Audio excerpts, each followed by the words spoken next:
नमस्कार, मैं हूं हरिशंकर व्यास। सेंट्रल हॉल में आपका स्वागत है। दुनिया किधर जा रही है, इसे अमेरिका में राष्ट्रपति चुनाव के मुकाबले से समझा जाना चाहिए। अमेरिका में राष्ट्रपति पद के उम्मीदवार डोनाल्ड ट्रंप ने हंगामा बरपा रखा है। उनका वह बयान उन्हें दौड़ में आगे बनाए हुए है कि मुसलमानों के अमेरिका में प्रवेश पर पाबंदी लगे। हिसाब से इसके बाद उनकी लोकप्रियता घटनी चाहिए थी, लेकिन वे प्रतिस्पर्धी रिपब्लिकन नेताओं से आगे हैं। ट्रंप अपनी बात पर अड़े हुए हैं। क्या यह हैरानी की बात नहीं है? व्हाइट हाउस, संयुक्त राष्ट्र से लेकर ब्रितानी प्रधानमंत्री आदि ने ट्रंप के बयान की निंदा की है। रिपब्लिकन पार्टी में विरोध हुआ, लेकिन इससे ट्रंप की रेटिंग नहीं घटी। वे मुकाबले से बाहर नहीं हुए। ट्रंप लगातार अमेरिका में मुस्लिम विरोधी माहौल को आवाज दे रहे हैं। उनका पहला बयान यह था कि 9/11 हमले के बाद न्यू जर्सी में मुसलमानों ने जश्न मनाया। एक मुस्लिम दंपति ने सैन बर्नार्ड में जो गोलीबारी की, उसके बाद उनका फतवा था कि मुसलमानों के यात्रा करने पर पाबंदी लगे। वे मुस्लिम शरणार्थियों को शरण न देने के पहले से ही हिमायती है।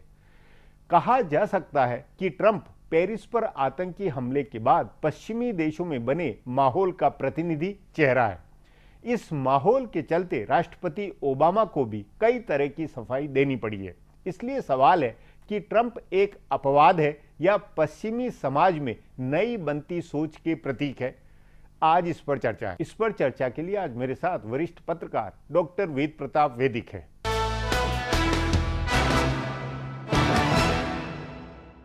वैदिक जी, अमेरिका में राष्ट्रपति पद के रिपब्लिकन पार्टी के उम्मीदवार डोनाल्ड ट्रंप ने मुस्लिम की आवाजाही पर पाबंदी लगाने की जो बात कही है, उस पर एक हिसाब से बहुत वहाँ प्रतिक्रिया होनी चाहिए थी। उनकी लोकप्रियता घटनी चाहिए थी। वो एक तरह से राष्ट्रपति पद की दौड़ से बाहर हो जाने चाहिए थे। वो नहीं हो रहा और वो अभी भी लोकप्रिय बने हुए हैं। इसको किस बात, इसका क्या अर्थ निकलता है? देखिए, इसके दोनों अर्थ हैं। पहली बात तो ये कि अमेरिका फ्रांस के बाद स्वतंत्रता, स्वाधीनता, समानता, बंधुत्व का सबसे बड़ा देश माना जाता है और उनको अपनी नागरिक स्वतंत्रताओं पर बड़ा भारी गर्व है। डोनाल्ड ट्रंप ने जो बात कही वो इसके एकदम उलट मालूम पड़ती है कि सारे मुसलमानों को अब बिल्कुल न घुसने दिया जाए अमेरिका में, और जितने हैं उनको ट्रैक किया जाए, उनकी हर बात पे निगरानी रखी जाए। निगरानी तो अभी भी रखी जाती है, लेकिन इस बात को खुलेआम कहना और इतनी ज़ोर से कहना ये लगभग असंभव सी बात थी। और वो राष्ट्रपति पद के उम्मीदवार हैं। इसके बावजूद पूरे अमेरिका में उनके खिलाफ हल्ला नहीं हो रहा है, उनकी गिरफ्तारी की मांग नहीं हो रही है, उनको प्रतिबंध कर देने की मांग नहीं हो रही, बल्कि उनकी लोकप्रियता के जो मानदंड हैं उन पर उनकी लोकप्रियता अभी बढ़ी हुई है।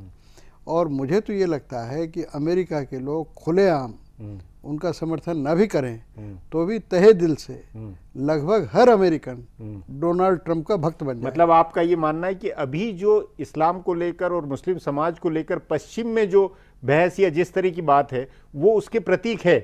हाँ, या केवल ये अमेरिका के अंदर ही कंजर्वेटिव और रिपब्लिकन की ही एक धारा है? नहीं, ये सिर्फ अमेरिका की बात नहीं है। आप फ्रांस में भी देखें, फ्रांस में अभी जो स्थानीय चुनाव हुए हैं उनमें कौन सबसे आगे रहा है? लपेन, जो नेशनलिस्ट और जो बहुत ही बहुत दूर दक्षिणपंथी, उसको दक्षिणपंथी, राष्ट्रवादी, पीछे देखो, उलटगामी, ये कहते हैं हम अग्रगामी हैं, वो उलटगामी, पीछेगामी, उस औरत को सबसे ज़्यादा वोट मिले हैं, उस पार्टी को सबसे ज़्यादा वोट मिले हैं। तो ये जितना इस समय माहौल हो रहा है, ISIS द्वारा बनाया जा रहा है, जिहाद के नाम पर जो वितंडा फैलाया जा रहा है, उसके कारण पूरा पश्चिमी जगत इतना दुखी है कि वो किसी को भी राष्ट्रपति चुन सकता है, किसी को भी अपना प्रवक्ता बना सकता है।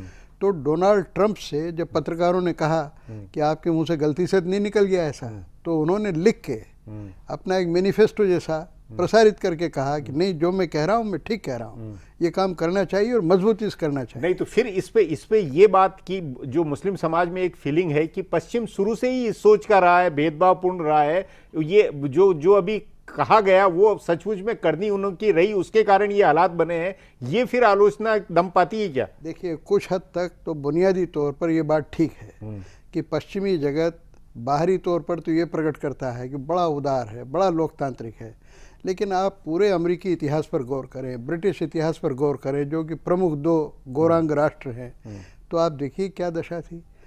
अमेरिका को किसी एक बड़े लेखक ने, अभी नाम नहीं बोलता हूँ क्योंकि उन्होंने जीते जी कहा था कि मेरे नाम से बात नहीं प्रसारित की जाए, उनके मरने के बाद वो डॉक्यूमेंट्स मिले, उन्होंने उसको द रिपब्लिक ऑफ लिंचरडम कहा था कि जहाँ लोगों को पकड़ के नोच नोच के मार दिया जाता है, वहाँ गौरांग लोग नीग्रो लोगों को पकड़ पकड़ के नोच नोच के मार डालते थे।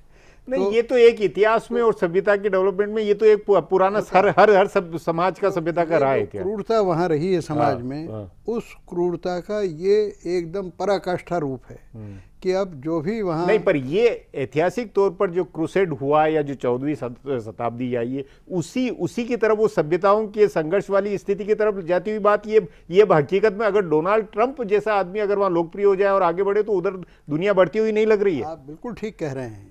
यही अंदेशा है कि वो जो संघर्ष है, चाहे सभ्यता का वो कह दो, मजहबों का कह दो या राष्ट्रीयताओं का कह दो, वो संघर्ष लोगों के मन में घर कर गया है और डोनाल्ड ट्रंप ने उसको वाणी प्रदान की है। इसीलिए डोनाल्ड ट्रंप का जितना विरोध लोग अपेक्षित करते थे वो नहीं हो रहा है, बल्कि समर्थन हो रहा है। और जो नहीं बोल रहे हैं, हालांकि ब्रिटेन के अंदर उनके ब्रिटेन में प्रवेश पर रोक की ऐसी एक पिटीशन बन रही है संसद के अंदर, ये मांगे पश्चिम में, या खुद प्रधानमंत्री कैमरून ने उनका विरोध किया, ये इस तरह की धारा है। लेकिन जो एक बिल्कुल जैसा पहले आज से 10 साल पहले जिस तरह का रिएक्शन होना चाहिए था वैसा नहीं है। नहीं, ये सिर्फ दिखावा है। इस सारी प्रक्रिया में मुस्लिम समाज को वो उसमें क्या विचार हो रहा होगा, उसमें क्या रिएक्शन हो रही होगी, वो अपने आप को किस तरह पा रहा होगा? देखिए, मैं तो ये समझता हूँ कि अमेरिका में रहने वाले जितने भी मुसलमान हैं जो हमारे यहाँ से गए हुए हैं या अरब देशों से गए हुए हैं या वहाँ कन्वर्ट हुए हैं, उन सब के दिल में बड़ी दहशत बैठ गई होगी, बहुत डर बैठ गया होगा। लेकिन असल बात क्या है कि ये जो अपने आप को जिहादी कह रहे हैं, ये सबसे ज्यादा किसको मार रहे हैं? मुसलमानों को। वही तो उसमें मेरा ये कहना है कि इसका जो सिरमौर है सऊदी अरब और उनकी जो विचारधारा जो रही, जो प्रसार, उसमें उसको पश्चिमी देश या खुद वो सऊदी अरब कुछ परिवर्तित करने, सुधार, कुछ बदलने के मूड में आता हुआ लगता है। लग तो नहीं रहा है। अगर वहाबी संप्रदाय जो चल रहा है, जो इतना आक्रामक है, वो अपनी राय बदले और जिस सऊदी अरब को अमेरिका और पश्चिमी राष्ट्रों ने पाल रखा है उसको वो समझाएं तो मामला ठीक होवे। बातचीत को यहीं समाप्त करेंगे। प्रोग्राम में आने के लिए बहुत बहुत धन्यवाद। हमारा प्रोग्राम अब यहीं खत्म होता है।